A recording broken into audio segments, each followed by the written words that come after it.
وأظن من أكثر الأشياء المعروفة فرسان الهيكل، كيف كانوا يبيدون في أعدائهم سواء مسلمين أو يهود، وكيف كانوا يحتلوا بلدانهم.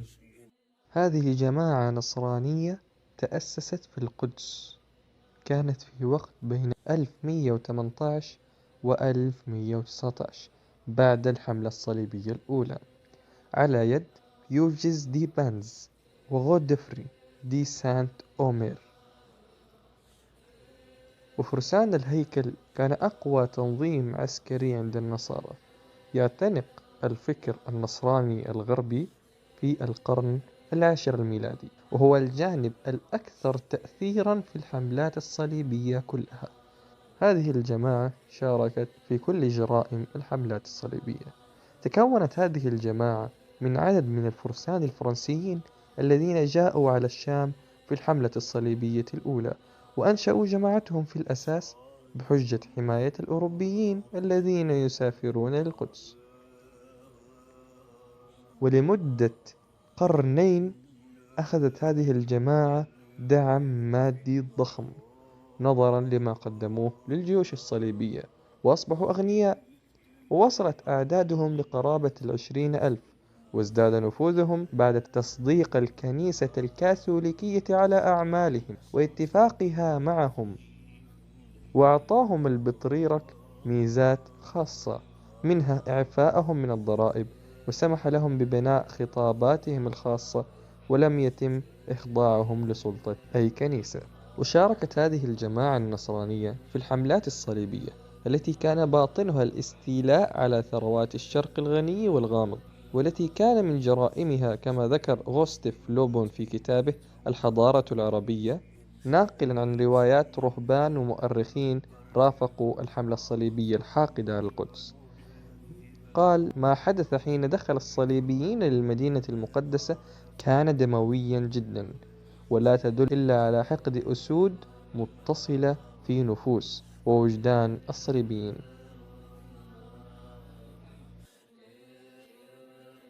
وقال أيضا عن الراهب روبرت أحد الصليبيين المتعصبين، وهو شاهد عيان لما حدث في بيت المقدس، واصفا سلوك قومه في الصفحة 25 و300: كان قومنا يجوبون الشوارع والميادين وسطوح البيوت ليرووا غليلهم من التقتيل، وذلك كاللوات التي خطفت صغارها. كانوا يذبحون الأولاد والشباب ويقطعونهم إربا إربا، وكانوا يشنقون أناسا كثيرين بحبل واحد بغية السرعة.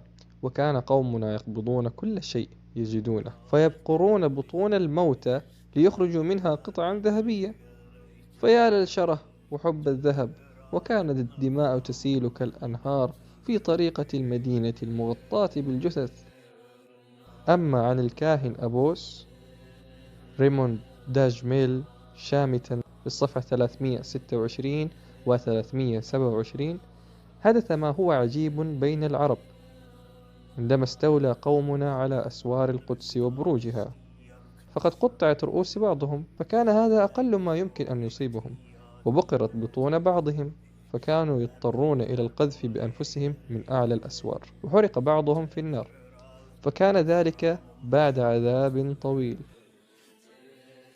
وكان لا يرى في شوارع القدس وميادينها سوى أكداس من رؤوس العرب وأيديهم وأرجلهم، فلا يمر المرء إلا على جثث قتلاهم.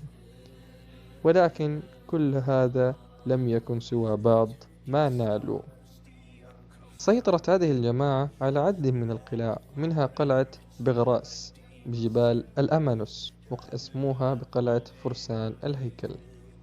وقلعة فرسان الهيكل هي في الأصل قلعة الرومانية، بناها نقفور الثاني بتركيا عام 965 لتحرس الطريق الاستراتيجي إلى أنطاكيا والمدخل الجنوبي لممر بيلين، وسقطت عام 1108 في يد إمارة أنطاكيا الصليبية، ثم مرة أخرى في أيدي الصليبيين عام 1153، ومن ثم فتحها صلاح الدين الأيوبي عام 1188. ارتبطت قوة فرسان الهيكل بالحروب الصليبية، ولكن مع الهزائم المتكررة التي تعرضوا لها على يد المسلمين وفقدانهم لأراضي كثيرة مثل عكا التي عادت للمسلمين عام 1291، انحسر نفوذهم إلى حد كبير، وفقدوا الأراضي واحدة تلو الأخرى حتى لم يتبقى لهم أي رقعة أرض في العالم الإسلامي. عام 1307 ذهبوا لباريس وأسسوا قاعدة تنظيم، ونظرا لثرائهم الفاحش استدان منهم ملوك أوروبا، ومنهم فيليب الرابع ملك فرنسا الذي استدان منهم الكثير حتى أثقلته الديون، ووصل لمرحلة عدم القدرة على السداد، فقرر التخلص منهم، فاتهمهم بعبادة وثن بافومت والعلاقات الشاذة والبصق والتبول على الصليب. وفي يوم 13 أكتوبر 1307 قبض على أعداد كبيرة من قادتهم وعذبهم وأعدمهم في المحارق، وتم حل جماعتهم رسميا عام 1312 بعد إجبار البطريرك كليمنت الخامس. ولا يزال هناك توقعات بأن فرسان الهيكل ما زالوا موجودون إلى الآن، ولكن الراجح عدم وجودهم.